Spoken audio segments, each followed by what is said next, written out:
They say curiosity killed the cat. But in Halleridge School, curiosity kills much more than that. For decades, the halls have been abandoned. Yet something inside still watches, waits, and remembers every visitor. Tonight, I'll take you inside the school no one dares enter, and what I found will haunt you long after the lights go out. Stay close, because some lessons are never over. Asterisk, the Halleridge School had been closed for over half a century. Yet, it dominated the small town like a living, silent sentinel. Its brick walls were cracked and blackened by decades of neglect. Windows shattered or obscured with grime, and rust consumed the iron gates that once proudly welcomed students. The locals spoke of the school only in whispers, warning that those who lingered too long might never return. Some said it was cursed. Others insisted it was alive, patient, and waiting for curiosity to lead someone inside. By day, the building was merely an eyesore.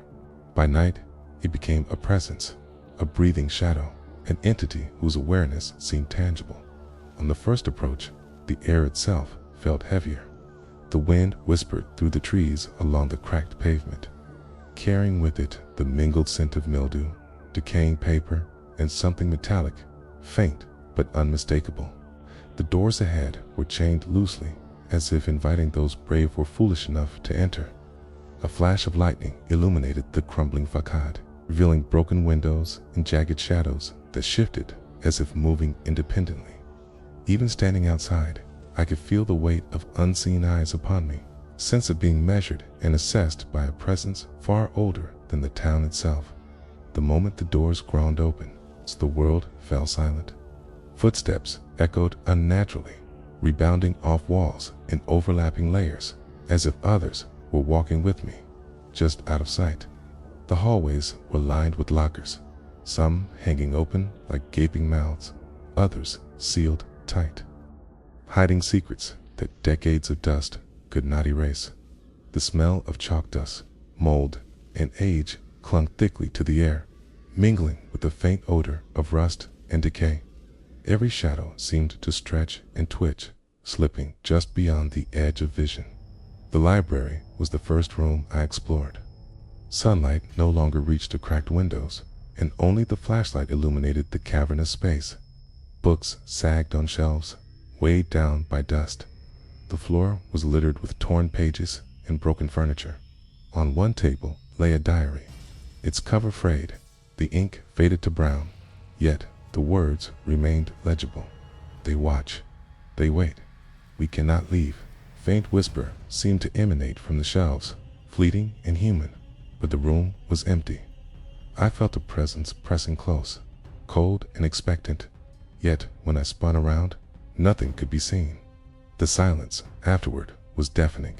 The classrooms along the hallways were frozen in time. Desks bore names scratched into their surfaces decades ago. Graffiti, now partially erased, but somehow still legible. The art room was particularly disturbing. Portraits of children hung crookedly on the walls, faces pale and eyes hollow. Yet, when I looked away and back again, their gazes seemed to follow me, shifting just slightly, impossibly. On the floor, scraps of paper fluttered as if moved by invisible fingers. Every instinct screamed to flee, yet curiosity compelled me forward, deeper into the school's heart. In the science lab, rusted equipment lay scattered across counters. Yet some objects seemed repositioned since my entry. A Bunsen burner flickered to life, spitting a small flame that illuminated the blackboard, a home which freshly written chalk read, "You cannot leave." Not yet. The air grew colder, breath clouding before me, and I sensed the unmistakable feeling of being watched, studied, measured. Shadows in the corners shifted independently, stretching unnaturally, moving like smoke. Asterisks, the gymnasium loomed vast and hollow, the floorboards groaning under each step. Then, without warning, a basketball bounced once, sharply, as if propelled by unseen hands. From the far corners came the faint sound of children laughing, high-pitched and warped, echoing unnaturally. The bleachers shifted, groaning as they moved slightly, casting monstrous shadows along the walls. In one corner sat an abandoned piano, its warped keys producing a single discordant note without anyone touching it. The sound was sharp and cruel, resonating through the gym as though the building itself had struck it in warning. Ascending the main staircase, the shadows grew longer, darker. Lockers along the walls leaned more steeply, some ajar, others jammed by decay, yet all seemed to carry intent. At the top, the auditorium doors were closed, and from within came a faint scratching, almost like fingernails on wood. As I pushed the doors open, the stage appeared empty, yet the curtain fluttered as if disturbed by a phantom wind. Dust settled in the rows of chairs, forming faint outlines resembling students frozen in mid-motion. The upper floor classrooms were even more haunting. Each room preserved a fragment of the past textbooks left open. Pencils scattered across floors, chalkboards etched with half-complete lessons. On one desk, a message was carved into the wood. "Do not follow us." A low, indistinct whisper emanated from the back corner, growing louder, layering into multiple voices speaking at once. Names could be discerned, belonging to students from decades past. The whispers repeated in a rhythm, almost counting, almost chanting, as if the walls themselves remembered every child who had walked these halls in the principal's office.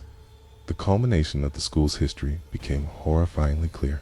Portraits of former principals hung on the walls, eyes following every move. The desk held a ledger with names and dates, students, teachers, administrators, spanning decades. A single sheet atop it bore the chilling phrase, "We are the school. We never leave. You will join us." A sudden gust of cold wind slammed the door, extinguishing the flashlight, and fog filled the room, coalescing into dozens of pale, hollow-eyed children. They did not move, but the oppressive awareness of their presence pressed down, surrounding me, communicating a silent, dreadful inevitability. As the fog thickened, visions began to intrude, flashbacks of the school's past. Students lined up for fire drills that never ended, teachers lecturing classrooms filled with invisible pupils, janitors sweeping halls long crumbled, and children disappearing into locked rooms. Each vision overlapped the present, and the boundaries of time blurred. The whispers grew into a cacophony of names. The ledger opened before me, marking new entries, and finally, a single line in red ink, today's date and my own name. I understood then that the Halleridge School was not abandoned.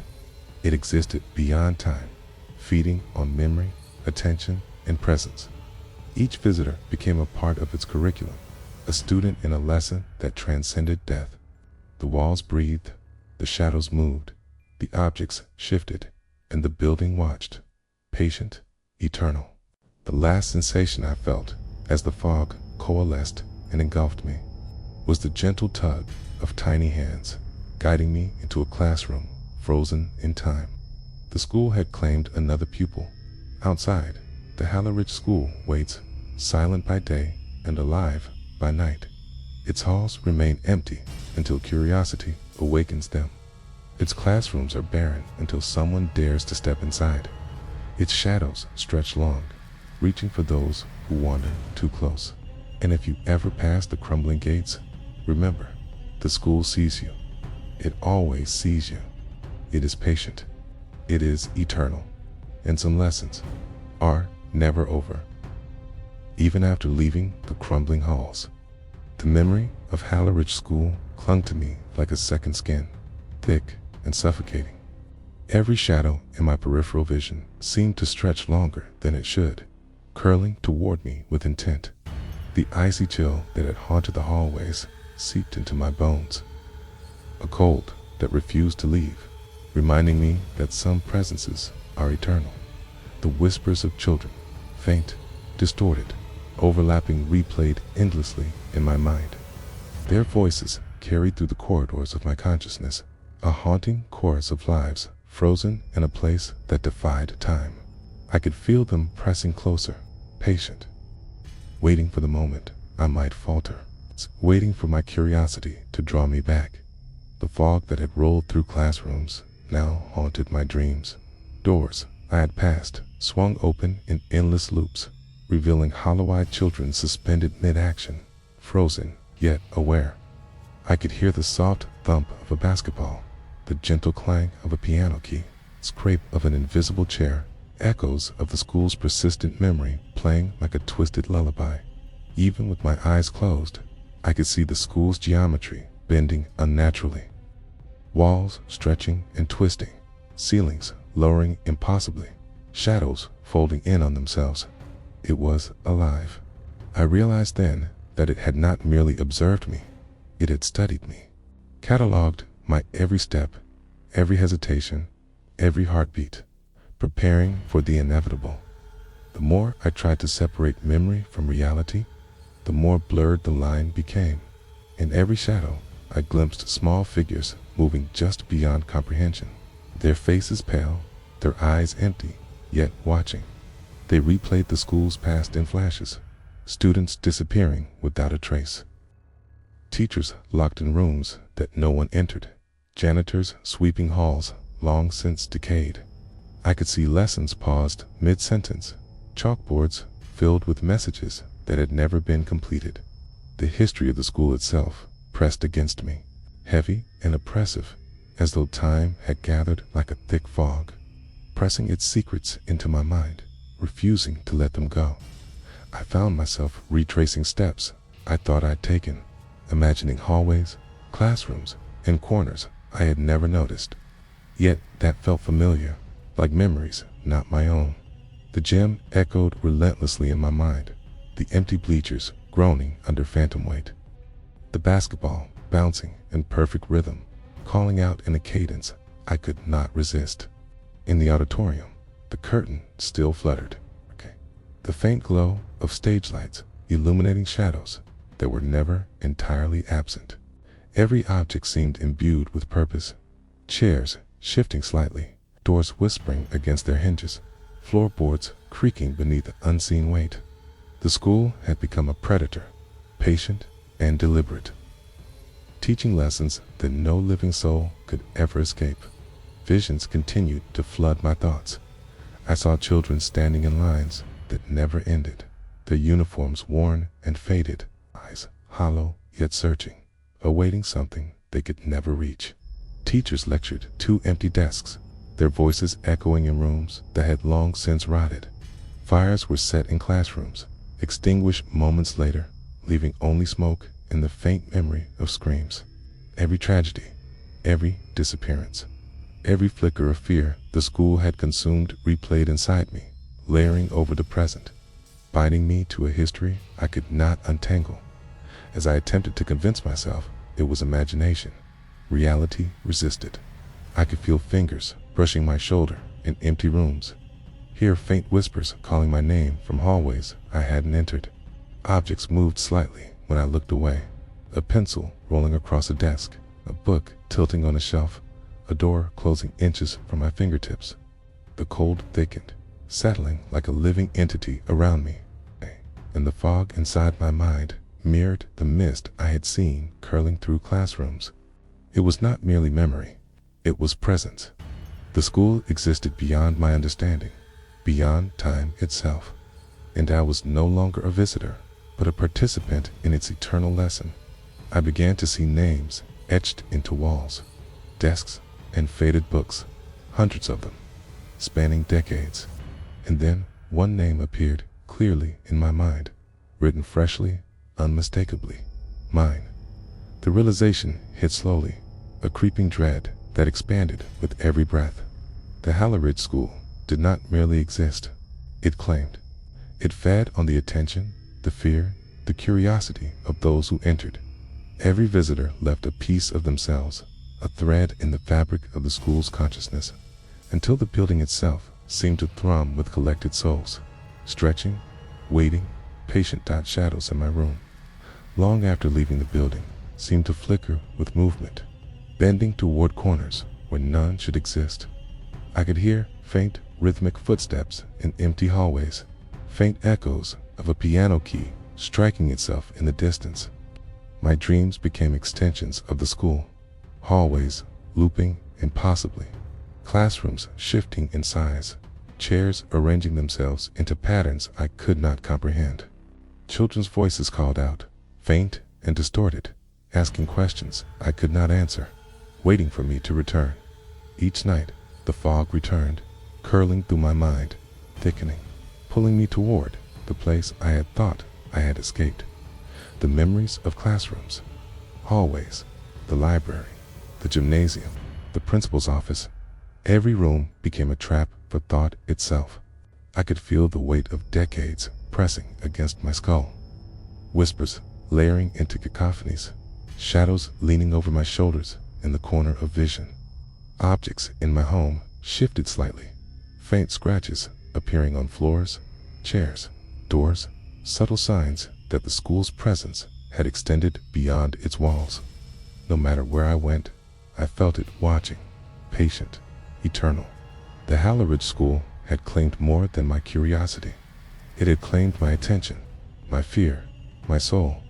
Even writing these words, describing these events, I realize I am part of its record now. My mind loops endlessly, retracing hallways I have not seen in years, hearing the whispers, feeling the cold, watching the shadows stretch just beyond comprehension. Those who speak of curiosity killing the cat may have underestimated the cost. The Halleridge School exists beyond that, beyond time, feeding on fear and attention, gathering those who wander too close and who will wait for centuries more. And so I'll leave you with this warning. Should you pass the crumbling gates, hear the faint creak of a door, or glimpse a shadow where none should be, do not linger. The school sees you. It remembers you, and some lessons are never, ever over.